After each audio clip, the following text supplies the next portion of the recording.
With me here on set, CNBC contributor, member of the investment committee. The state of the rally is where I want to begin with you. Mike Santoli said the market is caught in between ahead of Powell. What do you think? Well, first of all, today was a classic August that feels like a Sunday day.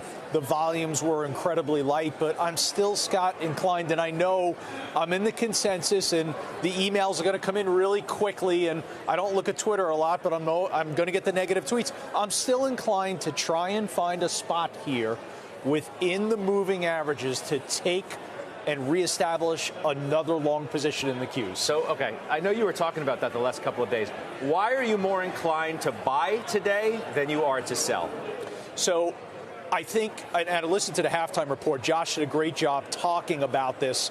You bump your head against the 200-day moving average. Okay, that's where the momentum it disappears for the bulls. Yeah, well, you knocked your head right on that knocked wall, your head right and on you it. fell back. That's the problem. You fell back. Okay, now you're falling back into the support. You're falling back into the 100-day moving average. You're falling back into levels where the market actually began its advance.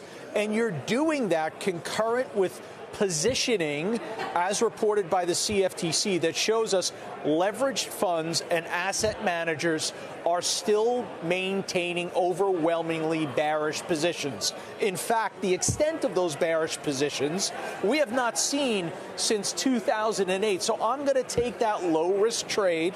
I'm going to take that low-risk trade here at some point on the expectation that, guess what?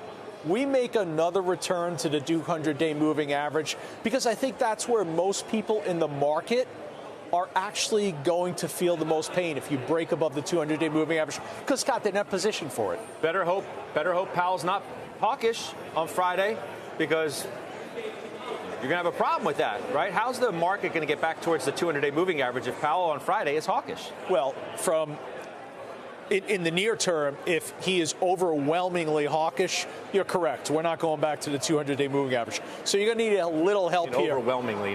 I mean, what if he's just hawkish?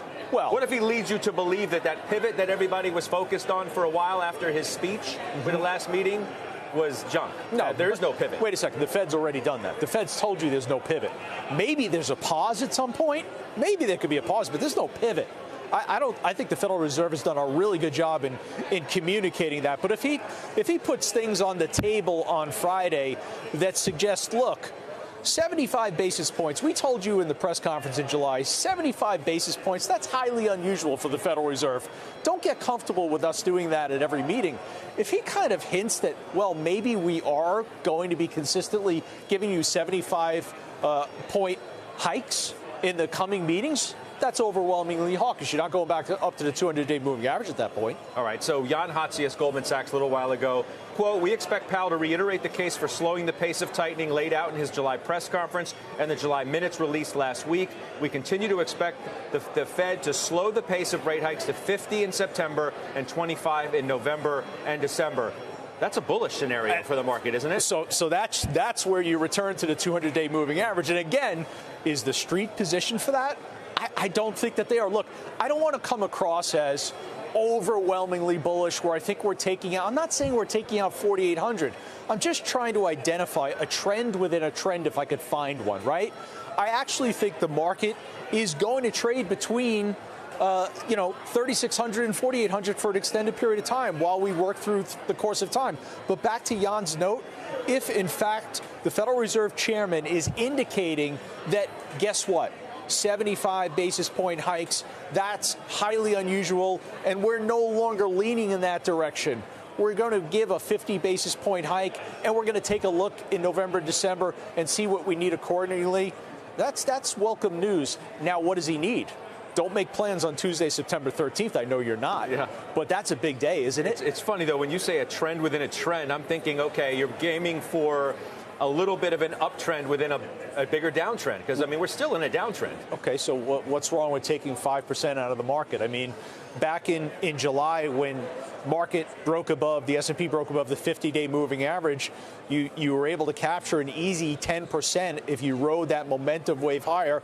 I think you could do something similar. You could do something similar with a break above the 200-day that's catalyzed by the chairman being less hawkish as you move to September 13th, when at 8:30 in the morning you get CPI and, okay, here's reality.